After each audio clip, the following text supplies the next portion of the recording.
Kejadian pasal 25 ayat 1-6. Keturunan Abraham dari Keturah. Abraham mengambil pula seorang istri, namanya Keturah. Perempuan itu melahirkan baginya Zimran, Yoksan, Medan, Midian, Isibak, dan Suah.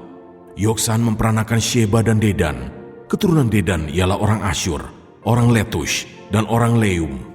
Anak-anak Midian ialah Eva, Efer, Henok, Abida, dan Elda. Itulah semuanya keturunan Keturah. Abraham memberikan segala harta miliknya kepada Ishak, tetapi kepada anak-anaknya yang diperolehnya dari gundik-gundiknya, ia memberikan pemberian. Kemudian ia menyuruh mereka, masih pada waktu ia hidup, meninggalkan Ishak, anaknya, dan pergi ke sebelah timur, ke tanah timur. Ayat 7-11. Abraham meninggal dan dikuburkan. Abraham mencapai umur 175 tahun. Lalu ia meninggal. Ia mati pada waktu telah putih rambutnya, tua dan suntuk umur. Maka ia dikumpulkan kepada kaum leluhurnya. Dan anak-anaknya, Ishak dan Ishmael, menguburkan dia dalam gua Makpela di padang Efron bin Zohar, orang Het itu, padang yang letaknya di sebelah timur Mamre, yang telah dibeli Abraham dari Bani Het. Di sanalah terkubur Abraham dan Sarah istrinya. Setelah Abraham mati, Allah memberkati Ishak anaknya itu, dan Ishak diam dekat sumur Lahai Roe. Ayat 12-18.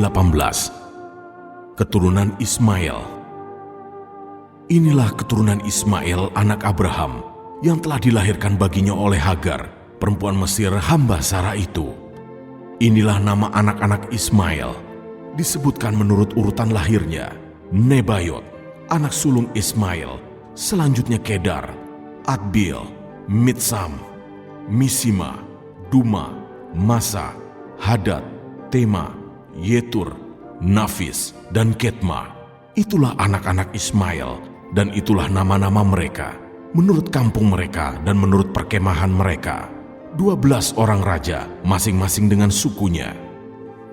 Umur Ismail ialah 137 tahun. Sesudah itu ia meninggal. Ia mati dan dikumpulkan kepada kaum leluhurnya.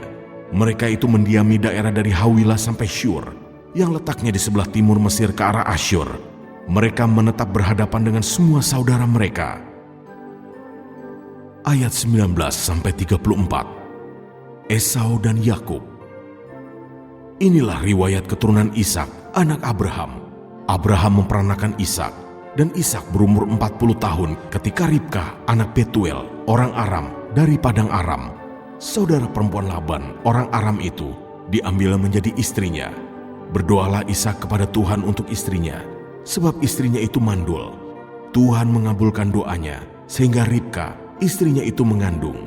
Tetapi anak-anaknya bertolak-tolakan di dalam rahimnya, dan ia berkata, "Jika demikian halnya, mengapa aku hidup?" Dan ia pergi meminta petunjuk kepada Tuhan. Firman Tuhan kepadanya, "Dua bangsa ada dalam kandunganmu, dan dua suku bangsa akan berpencar dari dalam rahimmu.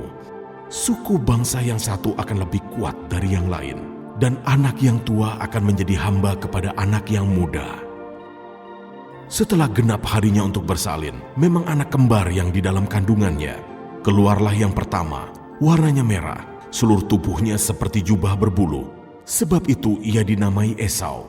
Sesudah itu keluarlah adiknya, tangannya memegang tumit Esau. Sebab itu ia dinamai Yakub. Ishak berumur 60 tahun pada waktu mereka lahir.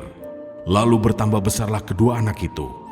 Esau menjadi seorang yang pandai berburu, seorang yang suka tinggal di padang. Tetapi Yakub adalah seorang yang tenang, yang suka tinggal di kemah. Ishak sayang kepada Esau, sebab ia suka makan daging buruan, tetapi Ribkah kasih kepada Yakub.